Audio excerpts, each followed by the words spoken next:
Hi, my name is Michelle Fondin, and welcome to my YouTube channel. I'm the author of Chakra Healing for Vibrant Energy, exploring your 7 energy centers with mindfulness, yoga, and Ayurveda.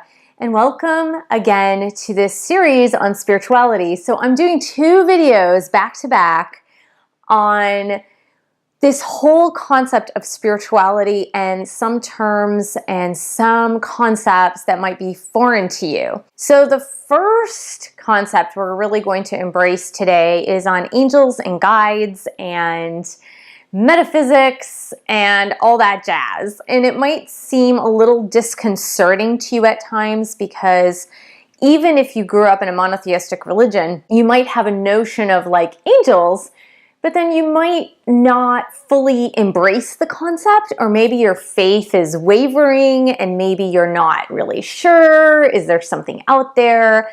Is God really out there? Is heaven really out there? Are there really angels? Can I talk to my angels? And I'm here to tell you that you absolutely, positively have angels surrounding you, that God is real, heaven is real. And I know this from firsthand experience, and it might seem, again, a little bit beyond grasp. And when I introduce concepts to you in this video and in other videos, I'm going to do like what Dr. Wayne Dyer did. And he said, I love this, he said, I know when it gets a little weird, so I'm going to point it out to you just so you know that I know that it's getting a little weird. Okay?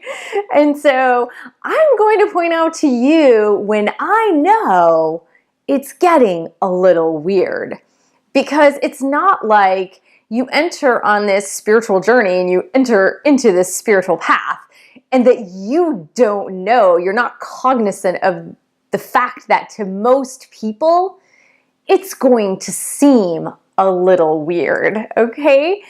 It's out of this world, if you will. We're used to things that are in this world. Metaphysics means beyond the physical, right? Metaphysical, beyond the physical. And that's why it seems a little weird sometimes. I'm going to throw out another concept that to you might feel like it's very weird and a little bit unreal, especially, again, if you grew up in a monotheistic religion. For me, I grew up Roman Catholic. I've talked about that before. I was introduced to Eastern concepts really, really, really young. I was 18. I was dating a guy who was much older than me, who was actually into Zen Buddhism and meditation and yoga, and that's actually how I got started on my path to yoga.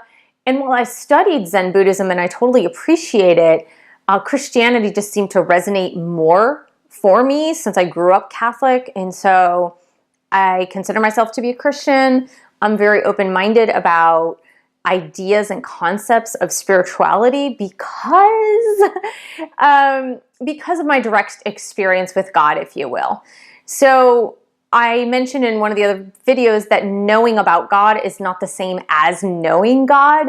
And so once you know God and once you know your angels and once you know how to communicate with your angels and guides, then you know more things than if you are not aware, if you're not aware of communicating. I'm going to throw something out there, and I'm going to tell you a little bit about my personal journey and my personal story really, really early on. And I mentioned this in another video, but I gave a brief, like 30-second snippet on it.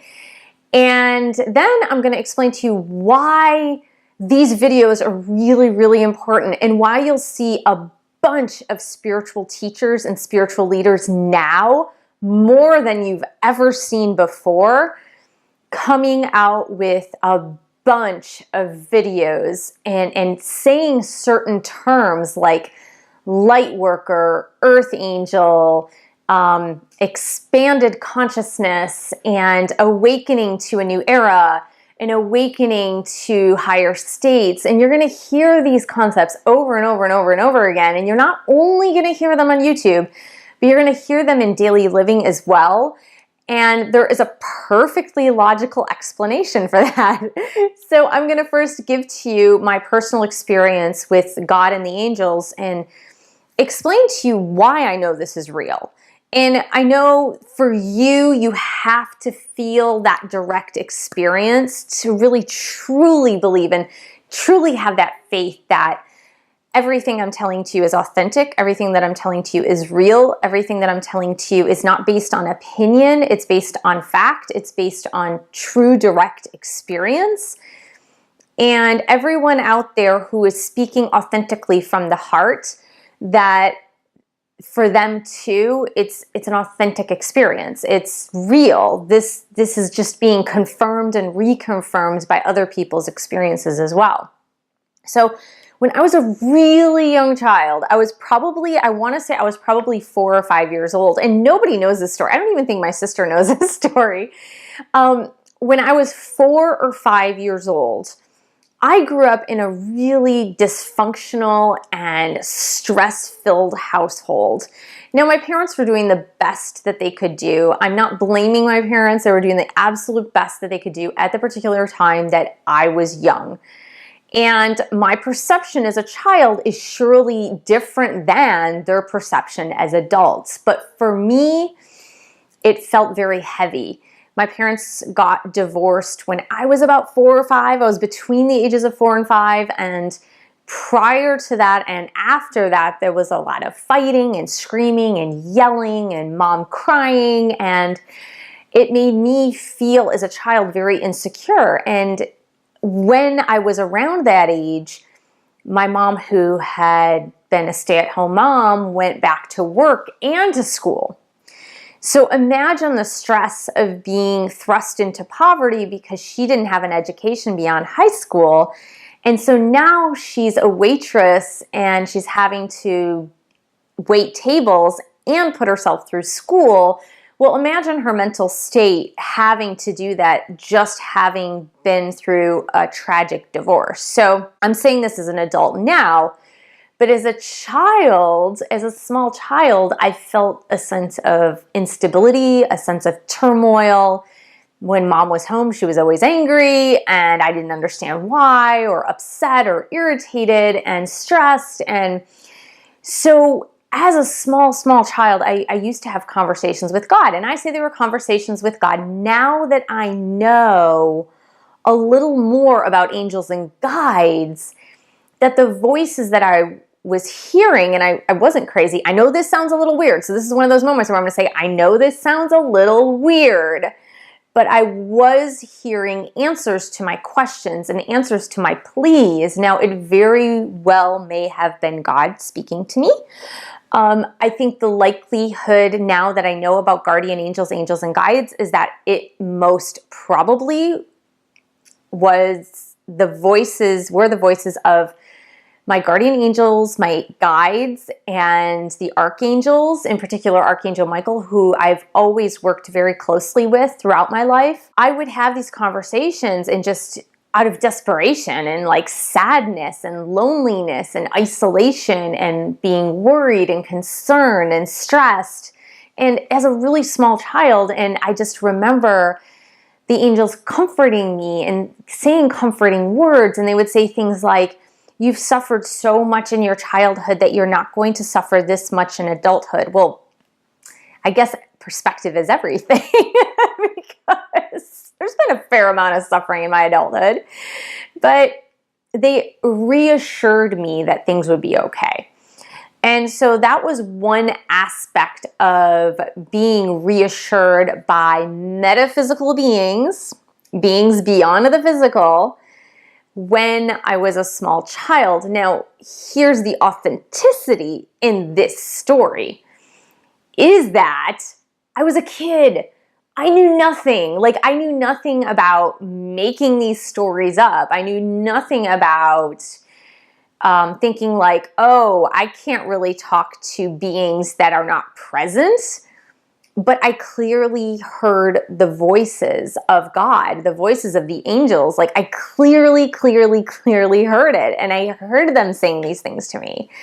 And so that was just a confirmation of my faith, really. And who knows if my faith was a result of being able to hear the angels, or who knows that me hearing the angels was a result of my faith, if that makes sense. So I don't know which one it was. I don't know if because I had strong faith and I was born with strong faith, I heard the voices of the angels, or if me hearing voices of the angels reassuring me in those times of trouble, if that produced in me a strengthened faith. So I'm not sure which one it was. It doesn't really matter. I don't think it's very relevant or pertinent, but that is my story. And throughout time, so as a result of those conversations throughout time, when I would pray, I would have instantaneous answers.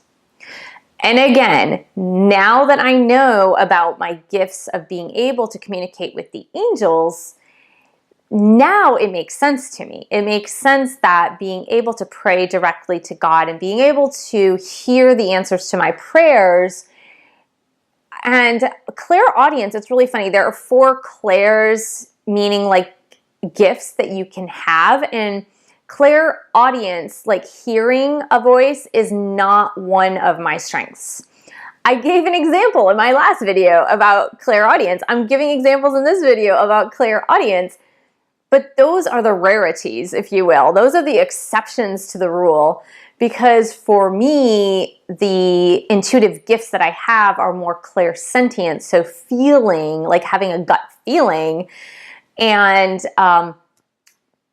clairsentience, clairaudience, clairvoyance, seeing. So I've had occasions of seeing, but still that is not one of my strongest either.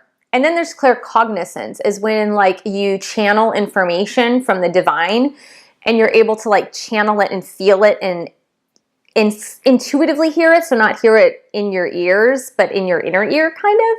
And so when you're channeling information, you're able to then transmit it to others.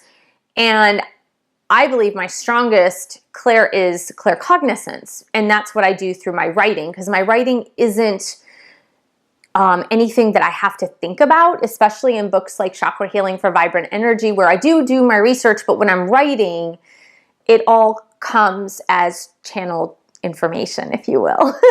I'm not planning it out. So in the same thing for most of my books as well, the books are well researched, but the actual writing of them is coming through that channeling of information. So I'm not like a genius. I'm just channeling the information. So that is what the 4 clairs are. So again, new concepts. You may not have heard of that, but everybody has intuitive gifts. They just may not be in tune to which intuitive gift they happen to have. And and I think the easiest one to understand is intuition. When you have a gut feeling, when you feel it like in your solar plexus chakra, and you really have that gut feeling that something is right to do. And more often, the gut feeling is when something is wrong to do, is that you shouldn't be doing it. So that is my experience as a child, hearing the voice of God, hearing the voice of the angels, and in the direct experience of knowing that, of knowing, hey, this is it. This is who I'm talking to. I'm talking to heaven. And so the other experience that I had as a child, and this is going to bring you to a concept that you may or may not believe in.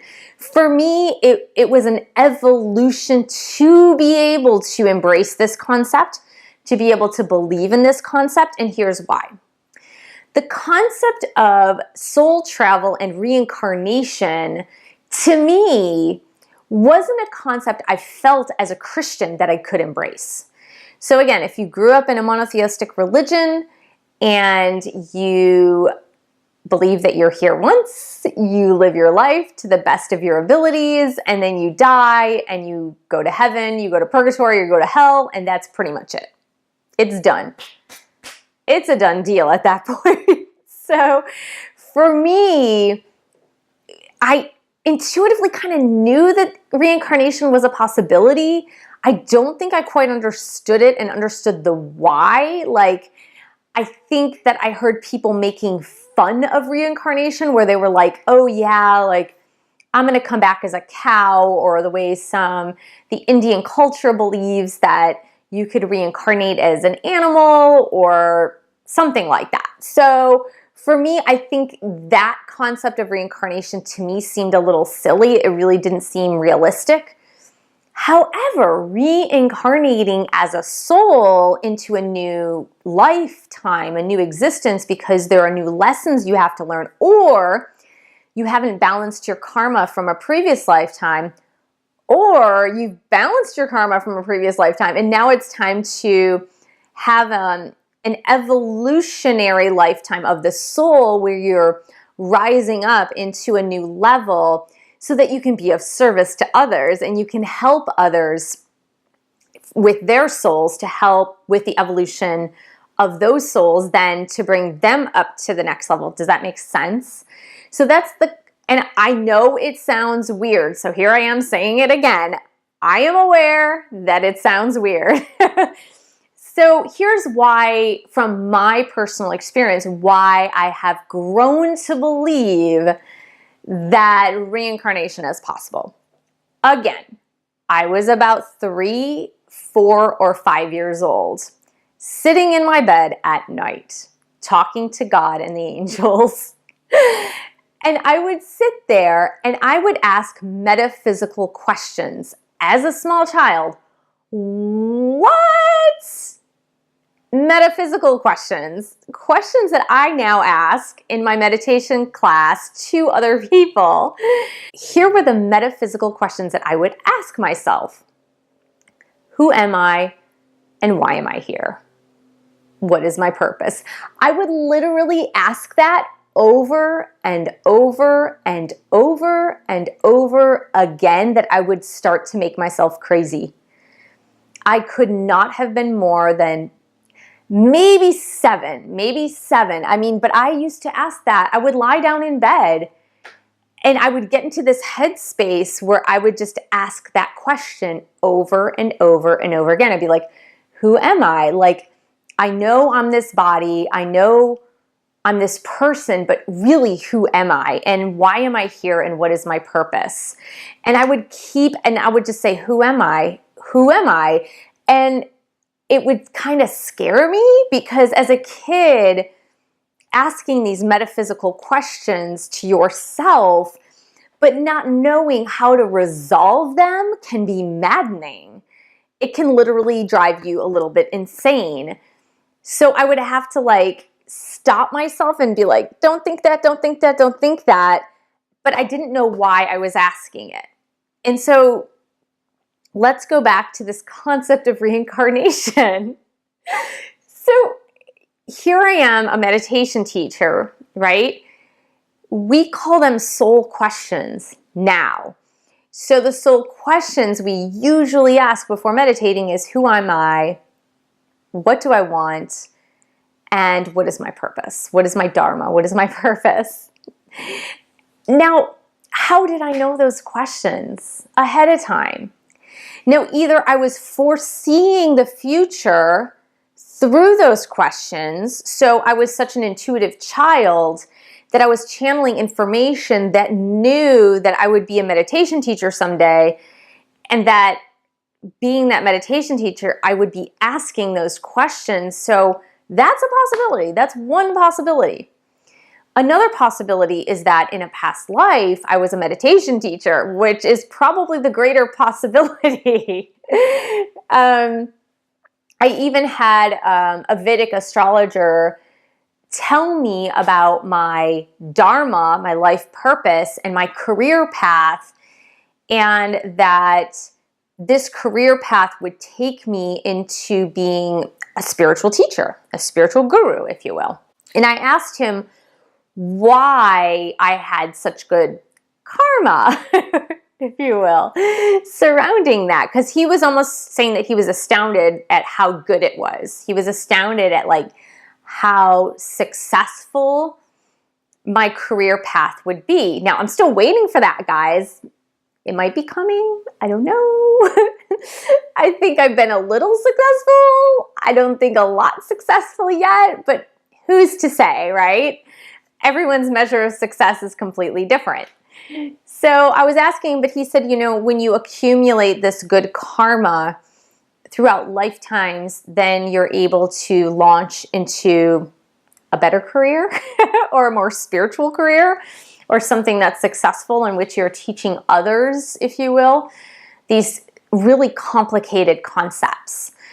And so I believe that my questions and my experiences as a small child were a direct result of me remembering past lives.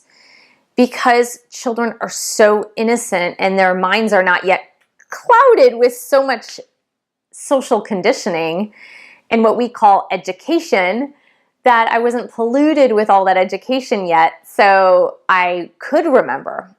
I could have a concept of remembering my past lives. And I could have a concept of remembering being a Brahmin, for example, in India, being a spiritual master, a spiritual teacher, someone who would know that they were able to talk to heaven, someone who would know that they were able to ask these types of metaphysical questions and have those questions answered directly by spiritual guides. So for some reason, I knew that. Now, it didn't make sense. None of that made sense to me. None of that made sense to me till much, much later. And I'm just talking about like a few years back. Did some of that make sense? All throughout my life, none of it made sense. And I was a little bit like bothered and embarrassed by it. I was like, oh my gosh, that was just a weird thing in my life. I don't know. It was so strange.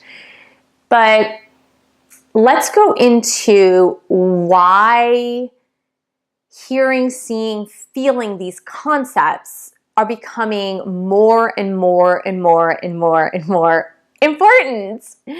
So if you are viewing this video, it's likely that you're in one of two categories.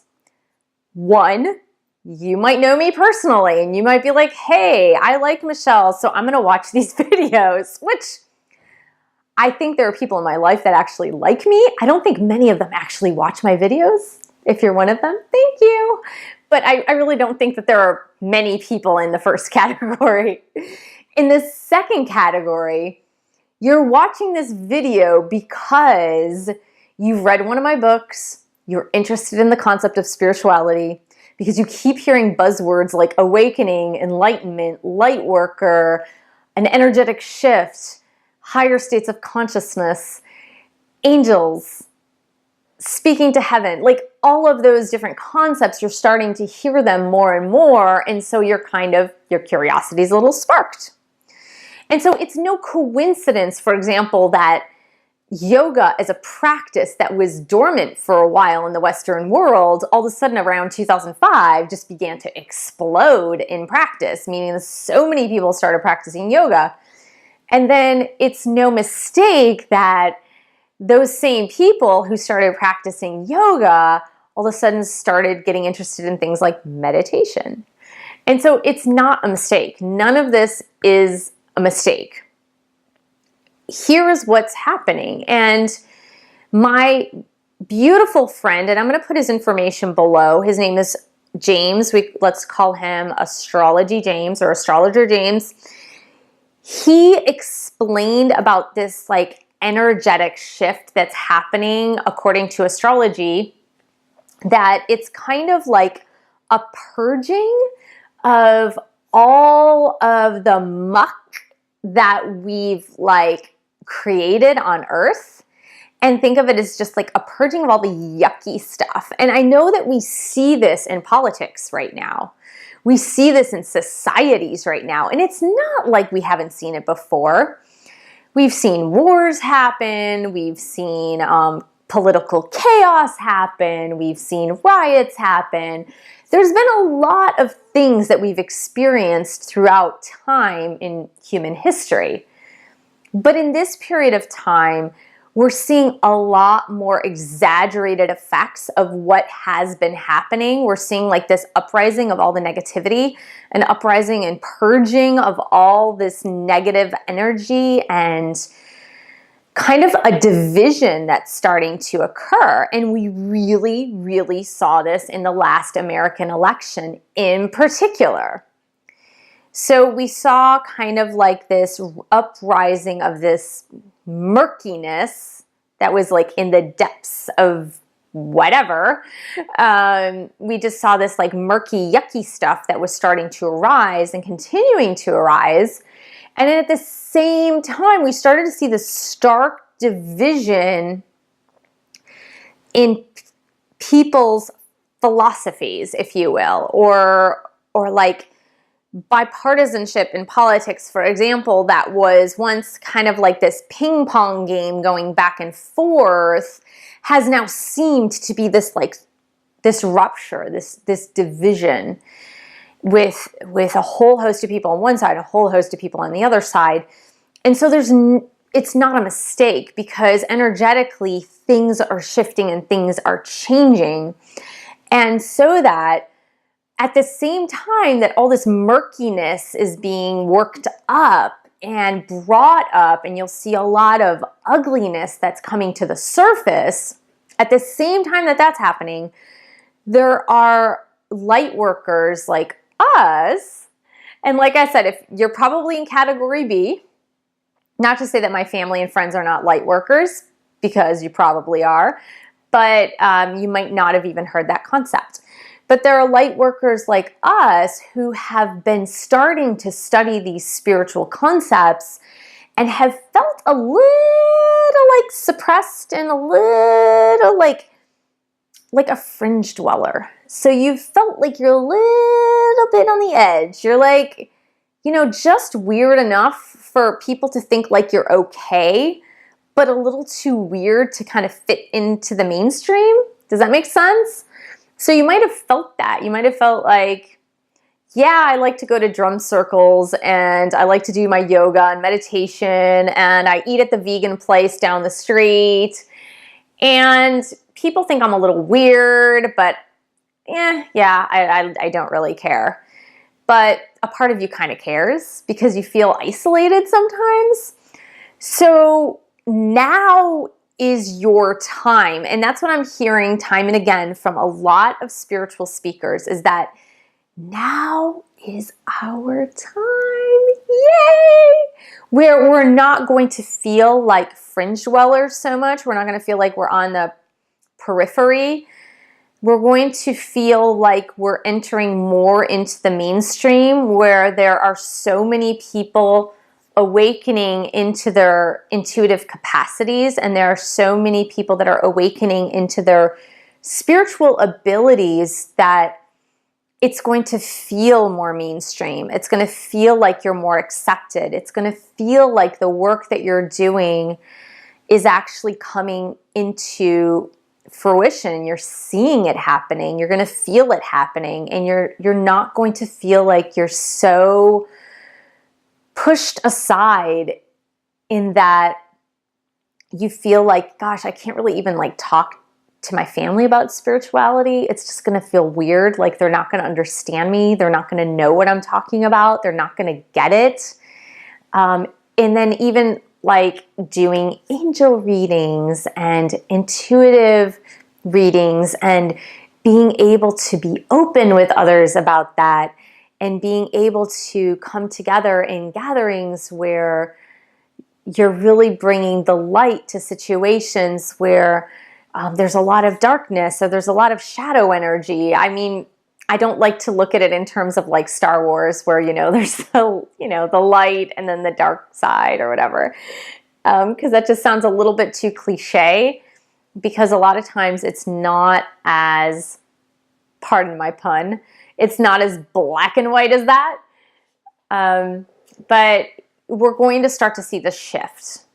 So you will and continue to hear words like light worker. You'll continue to hear words like awakening and energetic shift, higher states of consciousness, moving up in consciousness, if you will. You're going to start to hear more people talking about intuitive readings and angels and guides, and heaven is coming to help us in many ways, so that we as light workers can do our work unhindered, if you will. So we're being able to spread the love more and spread the light more and bring light to where the darkness is starting to spread more. And it's going to feel a little bit weird right now. Like the energy is shifting and people are awakening. And so because people are awakening, they're not going to know what to do with this. They're not going to know what to do with their light. They're not going to know what to do with their energy that they're having. And they're feeling the energy. They're understanding like there's a shift. Something is going on. I'm feeling more intuitive. I'm more in tune. Synchronicities are happening. So things are starting to shift and happen. So that's why we as teachers and leaders are here to help you through that. And so there are some key concepts that I've been working on with you guys throughout my YouTube videos, and some of them come disguised as videos on addiction because addiction and codependency are two sides of this light-dark combination where there is a rise even in addictions. Like it's crazy how heroin addiction has become like the #1 addiction, even greater than alcoholism, when alcoholism was like, because it's so accessible, was actually #1. But like people dying of heroin addiction is just insanely crazy. And it's not only in the United States, it's like all over the world. It's insanity. And the fact that like legal drugs, so we're talking about prescription pills, and I do talk about this in my book, Enlightened Medicine, and I do mention in some of my videos, but it's no coincidence that a pill like Vicodin is consumed in the US. Like 99% of the world's supply of Vicodin, which is like heroin in a pill, is consumed by Americans. Insane. And so we wonder why the heroin addiction has gotten so bad. It's because when people can't get their Vicodin because doctors stop prescribing it because they realize like, oh my gosh, we have such a huge problem with addiction. Well, then people are turning to street drugs.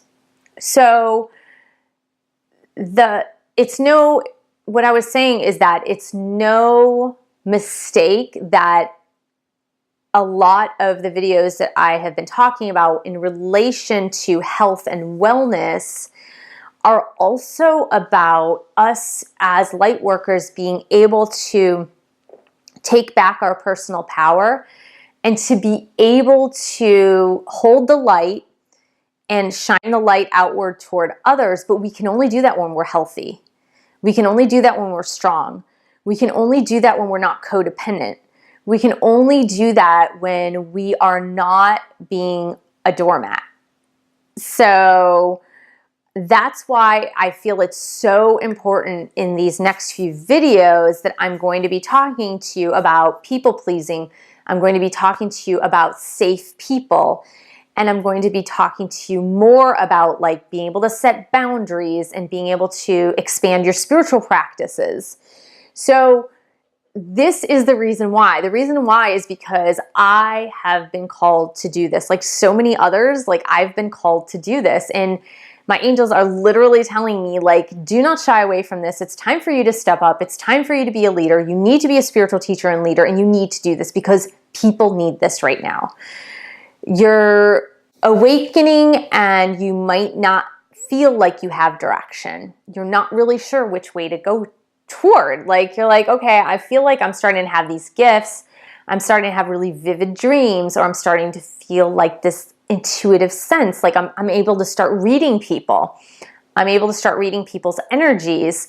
I'm starting to read the energy of a place. And so why do you think that I needed to leave Washington, D.C.? It's because the energy in that place and in that space was so heavy that as a light worker, I couldn't endure the energy of that place and that space. And I needed to move to a place that had a different energy. And that's why I'm here in California. So people in the mainstream can't grasp that. They cannot understand it. They have no concept of understanding, and there's really no way to explain it to them.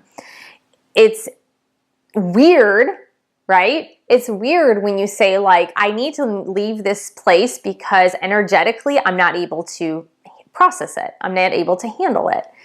The energy in this place is too dark, or the energy in this place is too heavy. And so to a normal person who doesn't have any concept of anything metaphysical, or maybe just, you know, Sunday school or synagogue or mosque once a week, if they have no concept, it's really hard for them to understand, and they just think you're totally nuts. You've gone off the deep end. So there we go. Angels, light workers, heaven, God, all these words. Don't be afraid of them. Thank you so much for joining me. Please subscribe to my channel below. Share this video with friends, family, and your yoga dog. And thank you for pledging your support on Patreon. Even light workers need support. We still need to eat. We still need to live. www.patreon.com/Michelle S. Fondin, and I will see you in the next video.